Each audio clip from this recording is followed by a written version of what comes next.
What got you into boxing? Uh, Basically, when I was a kid, I was very lucky. I came up at a perfect time because Muhammad Ali was world champion at the time. The 1976 Olympics happened with Sugar Ray Leonard, and then the Rocky movie had come out. So, it was a perfect time for me to be exposed to it. And my father was a big boxing fan. So, with all those things combined, I used to watch the fights with him, and I got started basically from that. Okay, so you went on to have a 38-11 professional career. So talk me through your career. What was that like? Uh my pro career, I mean, honestly, I did well. I had some good fights. I beat some pretty good guys. Uh but I was disappointed in my career because I know I could have done much better. Probably my most negative thing was I had a lot of trouble making weight for a lot of fights, and it really mentally as much as physically, it really affected me in a big way.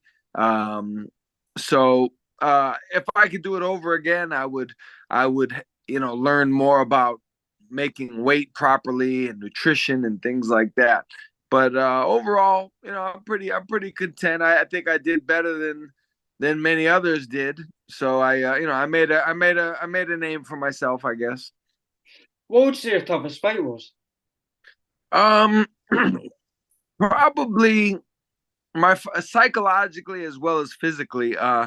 My fight with Drake Dadsey later in my career. He had just beaten James Toney, and the thing was, it was the only time I was ever stopped as an amateur or pro, and I was stopped more because just psychologically, what I was referring to earlier, making the weight for the fight was so horrible, so just it made me so I hated boxing at that time. And I even said it in the ring after on TV. I said, I hate boxing. I'm just done with this. I hated boxing.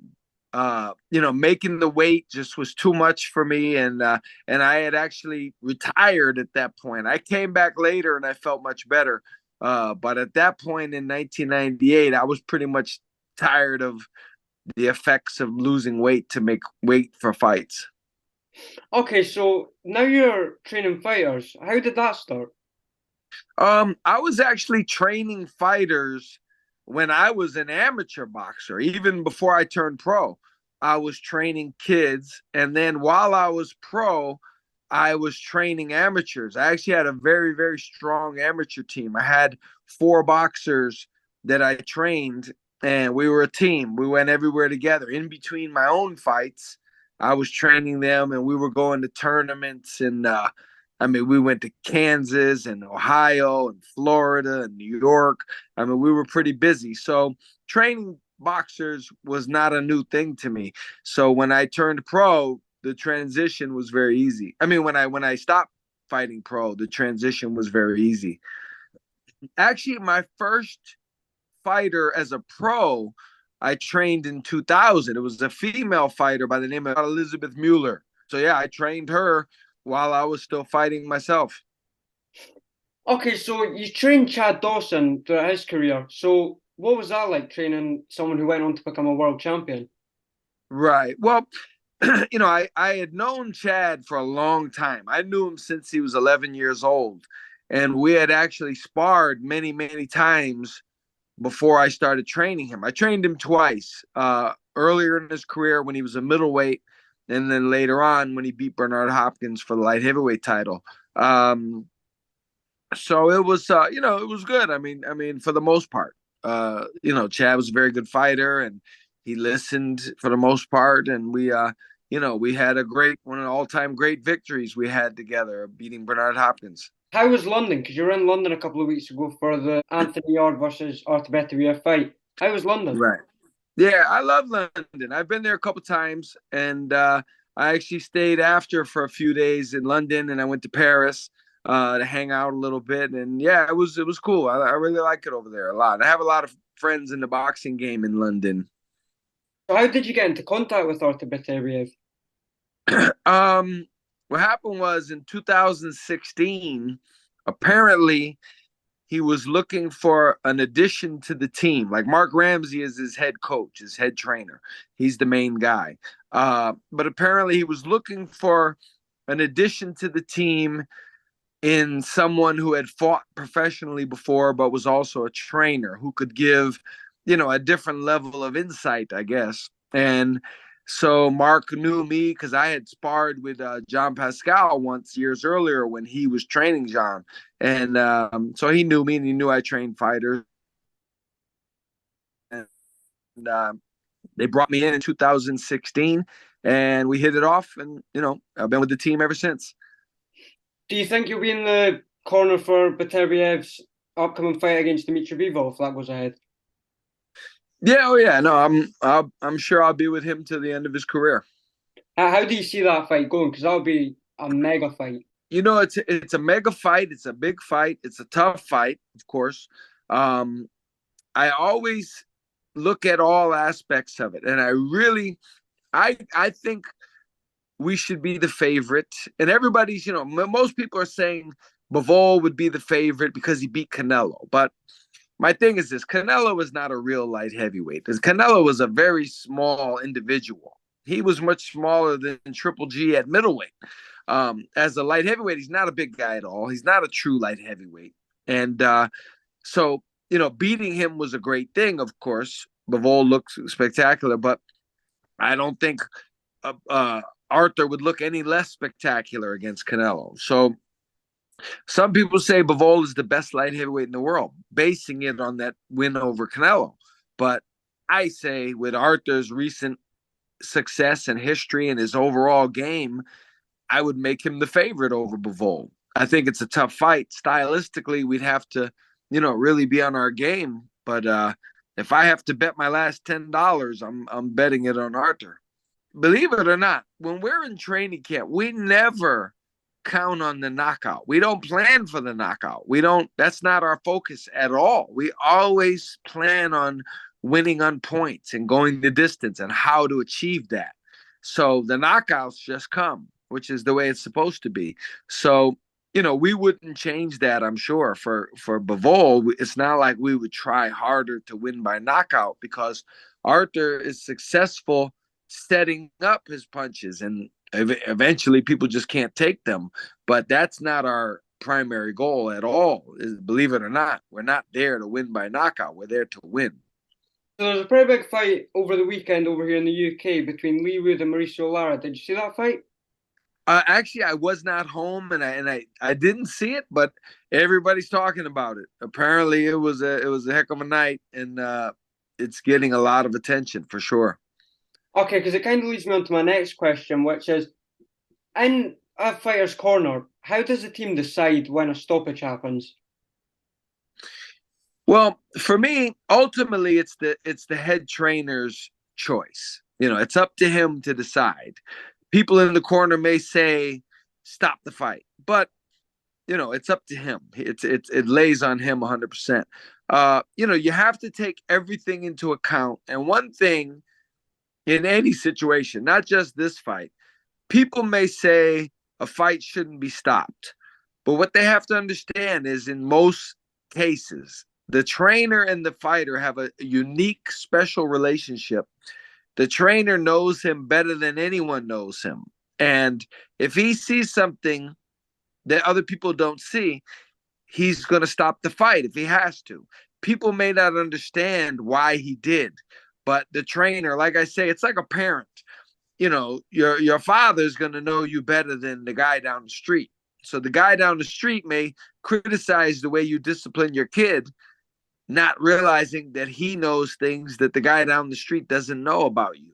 So I don't really question when people stop fights or if they don't, and because they see it from a view that we don't have.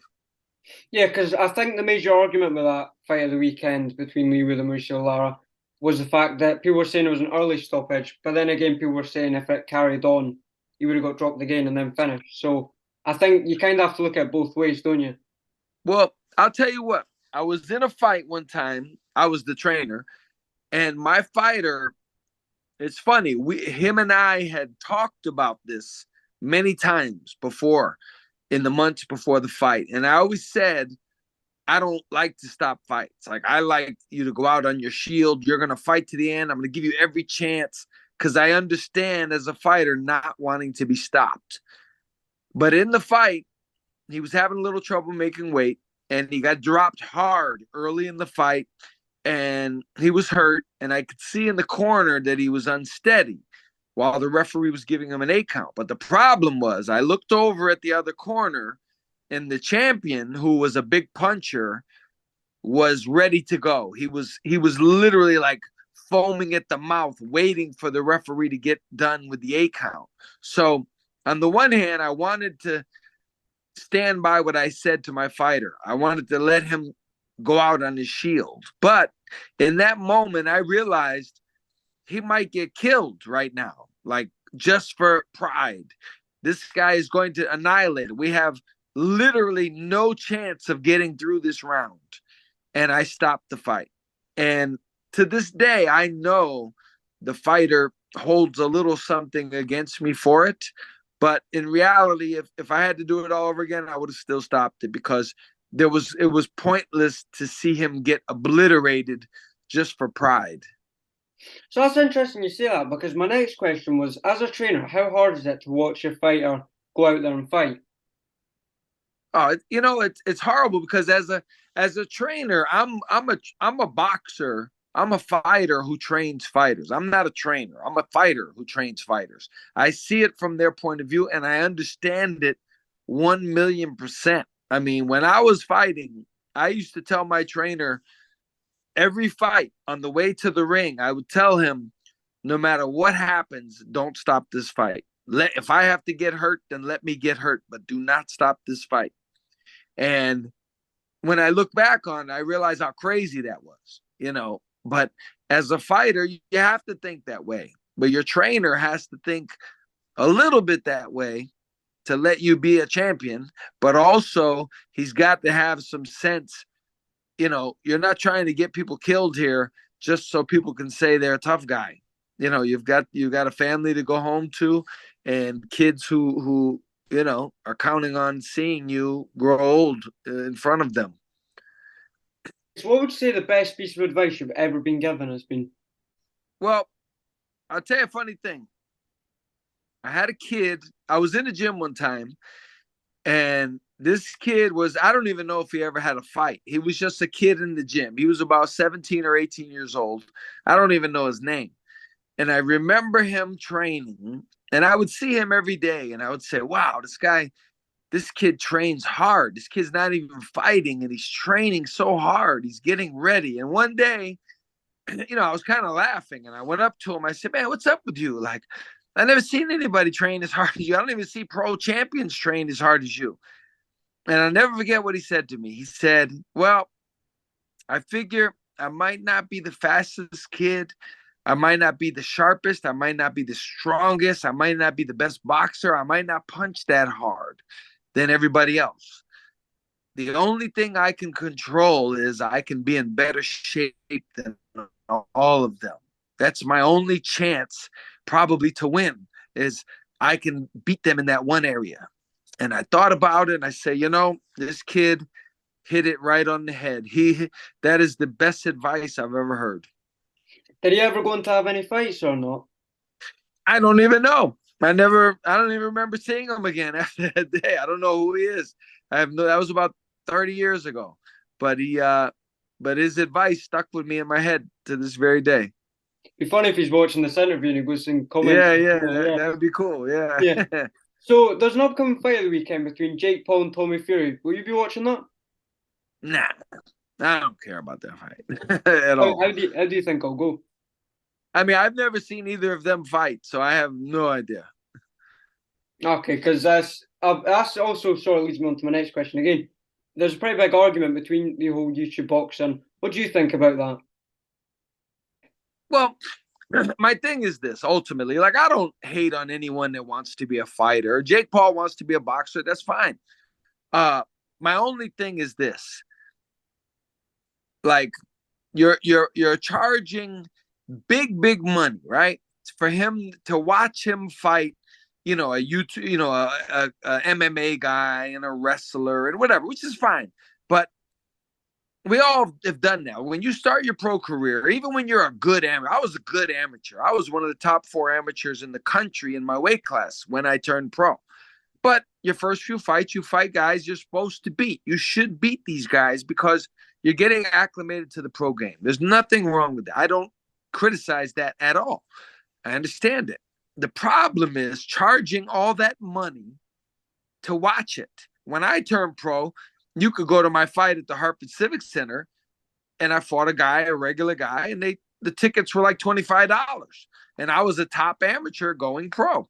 You're charging $100 or whatever it is to watch Jake Paul fight a guy that's 40 years old and he's a wrestler or something.